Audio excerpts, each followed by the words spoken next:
નમસ્કાર, પ્રવેગ ટીવીમાં આપનું સ્વાગત છે। હું છું ભદ્રેશ। આપ જોઈ રહ્યા છો ન્યૂઝ એટ 9। સમાચારની શરૂઆતમાં એક નજર કરીએ હેડલાઇન્સ પર। વડાપ્રધાન નરેન્દ્ર મોદી અને ફ્રાન્સના રાષ્ટ્રપતિ મેક્રોનનો જયપુરમાં ભવ્ય રોડ શો। મોટી સંખ્યામાં લોકો ઉમટ્યા। શહેરને દુલ્હનની જેમ શણગારાયું।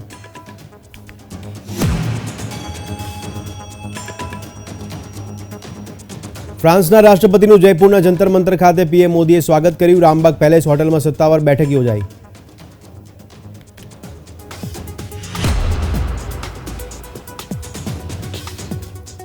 વડાપ્રધાને બુલંદશહરમાં ₹19,000 કરોડના વિકાસ પ્રોજેક્ટનું કર્યું લોકાર્પણ। કહ્યું, ઉત્તર પ્રદેશના વિકાસ વિના ભારતનું નિર્માણ શક્ય નથી।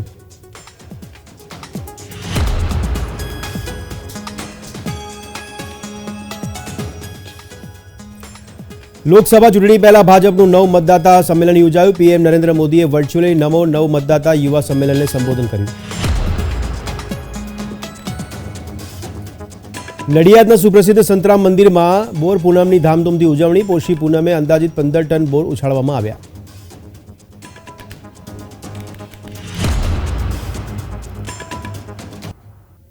અને હવે સમાચાર જોઈએ વિગતવાર। વડાપ્રધાન મોદી અને ફ્રાન્સના રાષ્ટ્રપતિ ઇમ્યુનેલ મેક્રોને ગુરુવારે જયપુરમાં મેગા રોડ શો યોજ્યો હતો। જંતર મંતરથી શરૂ થયેલો મેક્રોન મોદી રોડ શો હવા મહેલ ખાતે સમાપ્ત થયો છે। ભારત ફ્રાન્સ સંબંધોને મજબૂત કરવા રોડ શો પછી બંને નેતાઓ રામબાગ પેલેસ હોટલમાં સત્તાવાર વાતચીત કરવા માટે પહોંચ્યા હતા। મોટી સંખ્યામાં લોકોની ભીડ ફ્રેન્ચ અને ભારતીય ધ્વજ સાથે ગુલાબી શહેરની શેરીઓમાં લાઇન લગાવી હતી।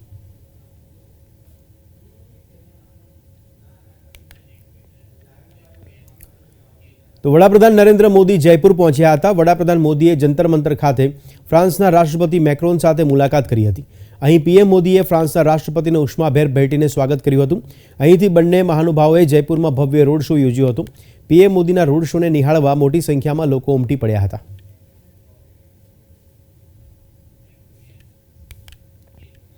ફ્રાન્સના રાષ્ટ્રપતિ ઇમ્યુનેલ મેક્રોન ગુરુવારે પિંક સિટી જયપુર પહોંચ્યા, જ્યાં તેમણે પહાડોની ટોચ પર બનેલા આમેર કિલ્લાની મુલાકાત લીધી હતી। મેક્રોને આમેર ફોર્ટ ખાતે ફ્રેન્ચમાં લોકો સાથે વાત કરી હતી। તેમણે ભારત ફ્રાન્સ મિત્રતાનો પ્રચાર કરતા બેનરો ધરાવતા નાના બાળકોના જૂથ સાથે પણ વાતચીત કરી હતી। મેક્રોનના સ્વાગત માટે આમેર ફોર્ટ પર રેડ કાર્પેટ બિછાવવામાં આવી હતી। આમેરની સુંદરતા વધારવા માટે અહીં હાથીઓ પણ રાખવામાં આવ્યા હતા। ફ્રાન્સના રાષ્ટ્રપતિ ઇમ્યુનેલ મેક્રોન 2 દિવસની ભારતની મુલાકાતે છે। જયપુર એરપોર્ટ પર વિદેશ મંત્રી એસ જયશંકર, રાજસ્થાનના રાજ્યપાલ કલરાજ મિશ્રા અને રાજસ્થાનના મુખ્યમંત્રી ભજનલાલ શર્માએ તેમનું સ્વાગત કર્યું। રસ્તામાં અનેક જગ્યાએ શાળાના બાળકોએ તેમના કાફલાનું સ્વાગત કર્યું હતું। ઇમ્યુનેલ મેક્રોન દિલ્હી જવાને બદલે પેરિસથી સીધા જયપુર પહોંચ્યા હતા।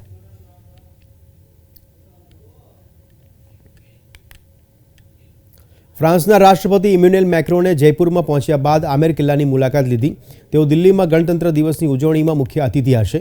પ્રખ્યાત કિલ્લાની મુલાકાત દરમિયાન તેમની સાથે રાજસ્થાનના નાયબ મુખ્યમંત્રી દિયા કુમારી અને વિદેશ મંત્રી એસ જયશંકર પણ હતા। મેક્રોન જયપુરમાં પ્રખ્યાત સ્થળોની મુલાકાત લીધી અને સાંજે વડાપ્રધાન મોદી સાથે રોડ શોમાં પણ ભાગ લીધો હતો। બંને નેતાઓ રામબાગ પેલેસ હોટલમાં સત્તાવાર વાતચીત કરવા માટે પહોંચ્યા હતા।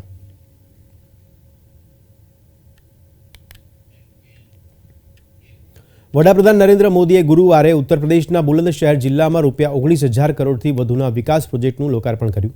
વડાપ્રધાને અહીં મથુરા, મલવલ અને ચિપિયાણા બડઝર દાદરી સેક્શનને જોડતી રેલ લાઇન અને અનેક રોડ ડેવલપમેન્ટ પ્રોજેક્ટનું પણ ઉદ્ઘાટન કર્યું। આ પ્રસંગે તેમણે કહ્યું કે ઉત્તર પ્રદેશના વિકાસ વિના વિકસિત ભારતનું નિર્માણ શક્ય નથી। भाइयों और बहनों, इस क्षेत्र ने तो देश को कल्याण सिंह जी जैसा सपूत दिया है, जिन्होंने राम काज और राष्ट्र काज दोनों के लिए अपना जीवन समर्पित किया। आज वो जहां है, अयोध्या धाम को देखकर बहुत आनंदित हो रहे होंगे। लेकिन अभी भी सशक्त राष्ट्र के निर्माण का, सच्चे सामाजिक न्याय का उनका स्वप्न पूरा करने के लिए हमें अपनी गति और बढ़ानी है, और जिसके लिए हमें मिलकर काम करना है। साथियों, अयोध्या में मैंने रामलला के सानिध्य में कहा था कि प्राण प्रतिष्ठा का कार्य संपन्न हुआ, अब राष्ट्र प्रतिष्ठा को नई ऊंचाई देने का समय है। કર્ણાટકમાં લિંગાયત સમાજના મોટા નેતા જગદીશ શેટ્ટારે 7 મહિના પછી પરત ભાજપમાં જોડાઈને ઘર વાપસી કરી છે. દિલ્હીમાં કેન્દ્રીય મંત્રી ભૂપેન્દ્ર યાદવની હાજરીમાં જગદીશ શેટ્ટારે ભાજપનું સભ્યપદ લીધું હતું. આ દરમિયાન પાર્ટીની ઓફિસમાં શેટ્ટાની સાથે કર્ણાટકના પૂર્વ મુખ્યમંત્રી યેદુરપ્પા પણ પહોંચ્યા હતા. તેમની સાથે કર્ણાટકના પ્રદેશ અધ્યક્ષ બીવાય વિજેન્દ્ર પણ દિલ્હી પહોંચ્યા હતા. કર્ણાટક વિધાનસભા ચૂંટણી પહેલા એપ્રિલ 2023માં જગદીશ શેટ્ટારે ભાજપમાંથી રાજીનામું આપ્યું હતું અને કોંગ્રેસમાં સામેલ થયા હતા. તે ભાજપની ટિકિટ કપાતા નારાજ થયા હતા.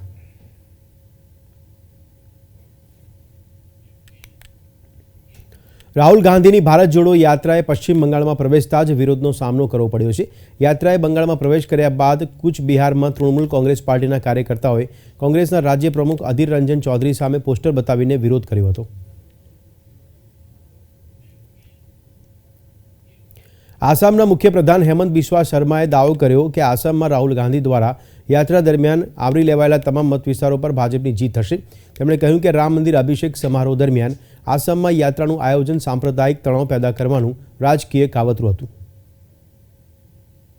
अभी आप निश्चित रहिए, आसाम में जितना कॉन्स्टिट्यूएंसी में राहुल गांधी गुजरे सब में बीजेपी जीतेगा. स्तूप से कोयला से स्तूप बाहर होता है, आलू से सोना बाहर होते हैं, तो हमें तो चाहिए ना उनको, वी नीड हिम. ये यात्रा क्या यात्रा था और यात्रा का समय देखिए. आसाम में एक बहुत बड़ा कम्युनल क्लैश खड़ा करने के लिए उन्होंने षड्यंत्र रचा था.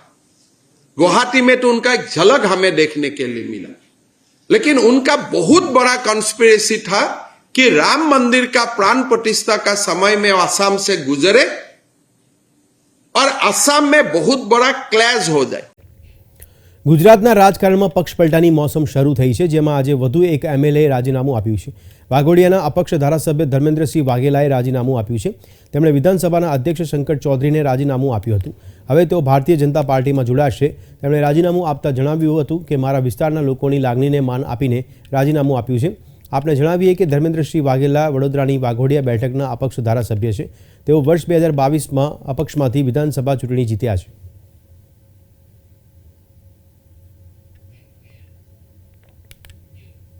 સુરત મહાનગરપાલિકાને મનગામાં સીએચસી સેન્ટરના નામે બોગસ જન્મ પ્રમાણપત્ર બનાવવાના દેશવ્યાપી કૌભાંડના મુખ્ય સૂત્રધારની આર્થિક ગુના નિવારણ શાખા ઇકોસેલ દ્વારા બિહારના ઝાઝા ખાતેથી ધરપકડ કરવામાં આવી.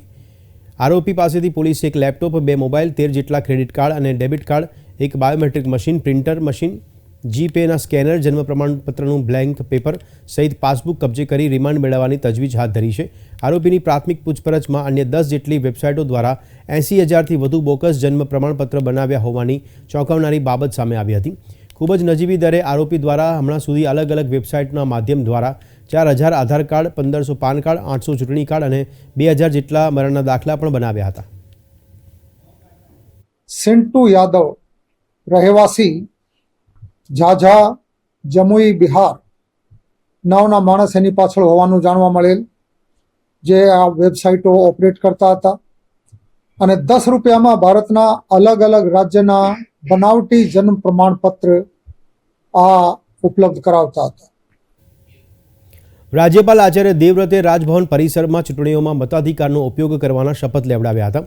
14મા રાષ્ટ્રીય મતદાતા દિવસે લોકતાંત્રિક પરંપરાઓની મર્યાદા જાળવવાના રાજભવનના તમામ અધિકારીઓ અને કર્મચારીઓએ શપથ લીધા હતા. લોકસભા ચૂંટણી પહેલા નવા મતદારોને જોડવા માટે ભાજપનું નવ મતદાતા સંમેલન યોજાયું હતું. પીએમ નરેન્દ્ર મોદીએ વર્ચ્યુઅલી નમો નવ મતદાતા યુવા સંમેલનને સંબોધન કર્યું હતું. નમો નવ મતદાતા યુવા સંમેલનમાં ગુજરાતમાંથી સૌથી વધુ નોંધણી થઈ છે. ગુજરાતમાં 5 લાખથી વધુ યુવાનો વર્ચ્યુઅલી જોડાયા છે. મુખ્યમંત્રી ભૂપેન્દ્ર પટેલ અમદાવાદમાં સિલ્વર ઓક કોલેજમાં હાજરી આપી હતી. યુવા મતદારો સાથે પીએમનું સંબોધન મુખ્યમંત્રી ભૂપેન્દ્ર પટેલે વિદ્યાર્થીઓ સાથે સાંભળ્યું હતું. નરેન્દ્ર મોદી સરકારે દેશમાં નવી એજ્યુકેશન પોલિસી લાગુ કરી છે. નવી એજ્યુકેશન પોલિસીમાં માતૃભાષામાં ડૉક્ટર અને એન્જિનિયર થવા મળશે. વાયબ્રન્ટ ગુજરાતને કારણે ગુજરાતમાં રોજગારીની તકો સર્જાઈ છે.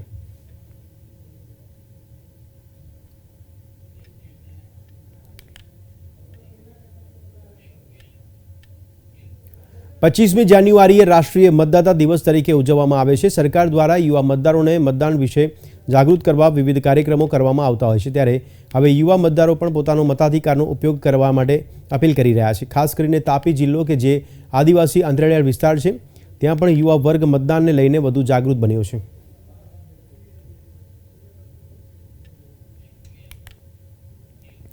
ખેડાના વડા મથક નડિયાદ ખાતે કલેક્ટર KL બચાણીની અધ્યક્ષતામાં અને જિલ્લા વિકાસ અધિકારી શિવાની ગોયલ અગ્રવાલની ઉપસ્થિતિમાં આજે નવી જિલ્લા પંચાયત ભવન પટેલ હોલ ખાતે રાષ્ટ્રીય મતદાતા દિવસ 2024ની ઉજવણી કરવામાં આવી હતી.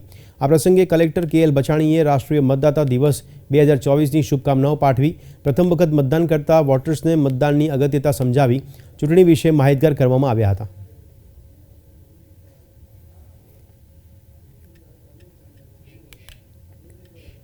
ચોટીલા શહેરમાં ઘણા સમયથી રહીશો પ્રાથમિક સમસ્યાઓના કારણે પરેશાન થઈ રહ્યા છે. ત્યારે સ્થાનિક રહીશો નગરપાલિકાએ પહોંચીને રજૂઆત કરવા માટે પહોંચ્યા હતા. પાણી, ગટર, રોડ જેવી પ્રાથમિક સુવિધાઓના પ્રશ્નોની રજૂઆત ઘણીવાર કરવામાં આવી હોવા છતાં કોઈ નિરાકરણ ન આવતા ઉગ્ર રજૂઆત કરવામાં આવી હતી.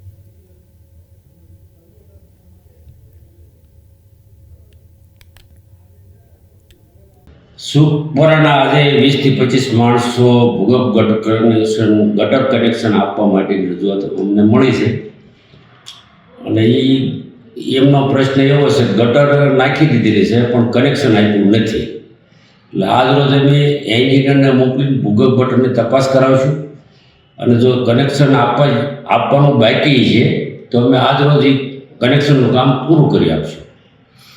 પાણી વિશેની રજૂઆત હતી. પાણી વિશેની રજૂઆત જળ યોજનામાં પાણી આપવાનું છે, પાણીની લાઈન નખાણી છે તો અમને આ લોકો પ્રાદેશિક નિયામકવાળા ગ્રાન્ટ ફાળે એટલે તરત અમે પાણીનું કનેક્શન પણ આપી દઈશું. સાહેબ, ભૂગર્ભ ગટર થઈને તો ઘણા વર્ષ થઈ ગયા, તો કેમ ત્યાં કનેક્શન બાકી ગયા હશે? હવે એ આમાં શું છે, હું જે નવો આવ્યો છું, મારે મહિનો થયો છે, બરાબર, એટલે તપાસ કરી લઉં છું કેવા કારણસર રહી ગયું છે અને એ નહીં રહીને આપણે ખાતરી આપશું. અયોધ્યામાં રામ મંદિર પ્રાણ પ્રતિષ્ઠા મહોત્સવ સંપન્ન થયા બાદ સમગ્ર ભારતમાં રામમય વાતાવરણ જોવા મળી રહ્યું છે. ત્યારે ગાંધીનગરમાં આવેલ રાધે રાધે પરિવાર દ્વારા 37મી સૌરી યાત્રા કાઢવામાં આવી, જે ગાંધીનગરથી નીકળીને અયોધ્યા જઈ રહી છે. અત્યાર સુધીમાં Radhe Radhe education charitable trust દ્વારા 36 સૌરી યાત્રા પૂર્ણ કરી છે. હવે 37મી આ સૌરી યાત્રા માટે અયોધ્યા પ્રસ્થાન કરાવ્યું હતું. આ યાત્રામાં 2151 ફૂટ લાંબો અને 10 ફૂટ પહોળો વિશાળ રાષ્ટ્રધ્વજ અયોધ્યા લઈને જશે. અયોધ્યા ખાતે વિશાળ તિરંગા સાથે પ્રભુ ભક્તિ સાથે તિરંગા યાત્રા યોજાશે. મારું નામ રાહુલ સુખડિયા, રાધે રાધે. જય શ્રી રામ, ભારત માતા કી જય. શૌર્ય યાત્રાની વાત કરું તો શૌર્ય યાત્રા એટલે એમાં 2151 ફૂટ લંબાઈ અને 10 ફૂટ પહોળાઈ ધરાવતો વિશાળ રાષ્ટ્રધ્વજ છે, જે અમે અત્યાર સુધી 35 યાત્રાઓ સંપન્ન કરી આજ સવારે 36 નંબરની યાત્રા કડી ખાતે સર્વ વિદ્યાલય કેમ્પસથી સમગ્ર કડીમાં આખી યાત્રા યોજાઈ. 1200 થી 1500 યુવાનોની વચ્ચે આખું કડી કહેવાય ને કે એક રાષ્ટ્રભક્તિ તરફ વળી ગયું આજે. અને કહેવાય કે 75માં ગણતંત્ર દિવસની પણ ઉજવણી સાથે સાથે કરવામાં આવી. તો ત્યાં કડીમાં જે યાત્રા નીકળી એ એક યાત્રા પૂર્ણ કર્યા પછી ત્યાંના ચેરમેન સાહેબ વલ્લભભાઈ એમ પટેલ સાહેબ અને મંત્રી શ્રી મણિભાઈ સાહેબ દ્વારા અમને અયોધ્યા માટે પ્રસ્થાન કરવામાં આવ્યું. અમે અત્યારે અયોધ્યા જઈ રહ્યા છીએ. 37 નંબરની યાત્રા અયોધ્યા ખાતે યોજાશે, જે આપણા માટે ખૂબ ગૌરવની અને ગાંધીનગર ગુજરાત સમગ્ર માટે ગૌરવની લાગણી કહેવાય કે અયોધ્યા ધામ ખાતે 37 નંબરની યાત્રા યોજી અમે પ્રભુ ભક્તિ સાથે રાષ્ટ્રભક્તિ સર્જાશે. ત્યાં આજે પોષી પૂનમ હોય ત્યારે નડિયાદના સુપ્રસિદ્ધ સંતરામ મંદિરમાં બોર પૂનમ તરીકે ધામધૂમથી ઉજવવામાં આવે છે. એક માન્યતા એવી છે કે જેનું બાળક બરાબર બોલતું ના હોય તે પરિવારના સભ્યો સંતરામ મહારાજની બાધા અને માનતા રાખે છે, અને જ્યારે બાળક બોલતું થાય ત્યારે સંતરામ મંદિરે આવી બોર ઉછાળતા હોય છે. આજે પોષી પૂનમ એટલે કે બોર પૂનમ હોય, આવા અનેક શ્રદ્ધાળુઓ દેશ અને ગુજરાતભરના સંતરામ મંદિરે આવી પોતાની માનતા પૂર્ણ કરે છે. નડિયાદ ખાતે આવેલ સંતરામ મંદિરમાં પોષી પૂનમે અંદાજિત 15 ટન બોર ઉછાળવામાં આવ્યા હતા. જય મહારાજ. જે બાળકો બોલતા ના હોય, તોતરું બોલતા હોય, એવા બાળકના માતા પિતા અહીંયા યોગીરાજ અવધૂત શ્રી સંતરામ મહારાજની દિવ્ય અખંડ જ્યોતિએ ટેક રાખતા હોય છે, બાધા રાખતા હોય છે કે અમારું બાળક બોલતું થશે તો અમે આ દિવસે બોર ઉછારીશું, અને એ નિમિત્તે બધા બોર ઉછારવા આવતા હોય છે. આખા ભારતમાંથી અને દુનિયામાંથી કહીએ તો પણ જ્યાં જ્યાં મહારાજના સેવકો છે, જ્યાં લોકો જાણતા હોય છે કે અહીંયા આ રીતનું આસ્થા છે, એ બધા આવતા હોય છે. ખાસ કરીને મંદિરમાં પ્રસાદની શું વ્યવસ્થા કરવામાં આવે છે? મંદિરમાં તો કાયમ માટે ભોજન પ્રસાદ જે પણ આવે એના માટે હોય છે, પણ આજે વિશેષ વધારે ભક્તો આવતા હોય એટલે મોટા પ્રમાણમાં ભંડારાની વ્યવસ્થા કરવામાં આવે છે. પોષ સુદ પૂનમે મા અંબાના પ્રાગટ્ય દિવસને લઈને અંબાજીમાં ભારે ભક્તિમય માહોલ જોવા મળ્યો. વહેલી સવારથી જ અંબાજી મંદિરમાં દર્શનાર્થીઓની ભારે ભીડ ઉમટી હતી. મંદિરના ચાચર ચોકમાં મહાશક્તિ યજ્ઞ પણ યોજાયો હતો. ગબ્બરની અખંડ જ્યોતમાંથી જ્યોત લઈ ભક્તો અંબાજી મંદિર પહોંચ્યા હતા, જ્યાં મંદિર ટ્રસ્ટ દ્વારા જ્યોતનું સ્વાગત કરવામાં આવ્યું હતું અને ગબ્બરની જ્યોતથી મંદિરની જ્યોત સળગાવવામાં આવી હતી. મા અંબેની પ્રતિમાની આરતી ઉતારી માતાજીની પ્રતિમાને ગજ સવારી કરાવી શોભાયાત્રાને નગર પરિભ્રમણ માટે પ્રસ્થાન કરાવવામાં આવી હતી. અંબાજીમાં આજે નીકળેલી 2 કિલોમીટર લાંબી આ શોભાયાત્રામાં હજારોની સંખ્યામાં ભક્તો જોડાયા હતા. ગુજરાતના ટ્રાવેલ, આર્ટ, ફૂડ અને ફેશન ક્ષેત્રના કસબીઓનું બનેલું ટાફ ગ્રુપ 29 જાન્યુઆરીના રોજ અમદાવાદ ખાતે કવિ સંમેલન યોજવા જઈ રહ્યું છે. તેની પૂર્વ તૈયારીના ભાગરૂપે એક કર્ટન રેઝર ઇવેન્ટ યોજાઈ ગઈ. દાસ ખમણ હાઉસના સૌપ્રથમ સ્થપાયેલા આઉટલેટ ખાતે કર્ટન રેઝર ઇવેન્ટ યોજાઈ હતી, જેમાં કવિ સંમેલનમાં ભાગ લેનાર કવિ મિત્રો, સેલિબ્રિટી ગેસ્ટ્સ તથા સોશિયલ મીડિયા ઇન્ફ્લુએન્સર્સ પણ ઉપસ્થિત રહ્યા હતા. ટાફના સંચાલક તન્મય શેઠ દ્વારા મોજ રે દોસ્ત ગઝલ તારી સાથે મોજ રે આ કાર્યક્રમની વિસ્તૃત રૂપરેખા રજૂ કરવામાં આવી. 29 જાન્યુઆરી સોમવારની સાંજે T post Sindhu Bhavan road Ahmedabad ખાતે મોજ રે શીર્ષક હેઠળ કાર્યક્રમ યોજાશે. ત્યારે જાણીતા કવિ અને ગઝલકાર રઈશ મણિયારની સાથે અન્ય 9 કવિઓ આ કવિ સંમેલનમાં ભાગ લેશે અને પોતાના કાવ્ય, ગીત અને ગઝલ રજૂ કરશે. કર્ટન રેઝર કાર્યક્રમમાં ઉપસ્થિત કવિઓએ પોતાની વૈવિધ્યસભર રચનાઓની ઝલક પ્રસ્તુત કરીને કાર્યક્રમમાં એક અનોખો રંગ ઉમેર્યો.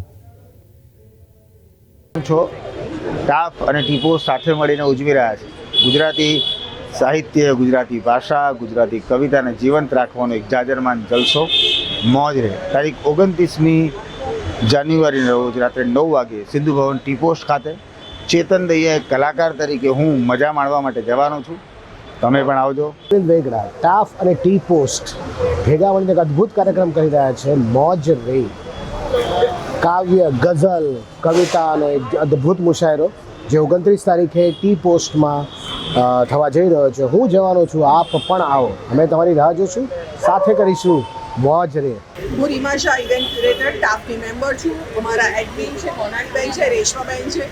ટાફની ઇવેન્ટ ટી પોસ્ટ ખાતે સિંધુ ભવન 29ના થઈ રહી છે અને એ પ્રોગ્રામ બધા સાહિત્ય રસિકો માટે છે અને કવિગણો એટલા સરસ છે અને એટલું સરસ એમનું એ દિવસે પીરસવાના છે ભણું, એટલે અમે ટાફના સૌ member very excited. Bollywood actor Hrithik Roshan અને એક્ટ્રેસ દીપિકા પાદુકોણની ફિલ્મ ફાઇટર આજે સિનેમાઘરોમાં રિલીઝ થઈ ગઈ છે. ફિલ્મ ફાઇટરને દર્શકો તરફથી સારો પ્રતિસાદ મળી રહ્યો છે. રિતિક રોશન અને દીપિકા પાદુકોણને સ્ક્રીન પર જોયા બાદ બંનેના ફેન્સ ખૂબ જ ખુશ દેખાઈ રહ્યા છે. जबरदस्त बोलेगा तो जो फाड़ दिया, ऐसा डॉग फाइट कोई पिक्चर में नहीं देखा. डॉग फाइट जो दिखाया ना, आप मुझे एक हिंदी पिक्चर में दिखा दो. एक Siddharth Anand, I love you man, I love you. Chemistry ठीक है, लेकिन the picture belongs to Hrithik Roshan, Anil Kapoor.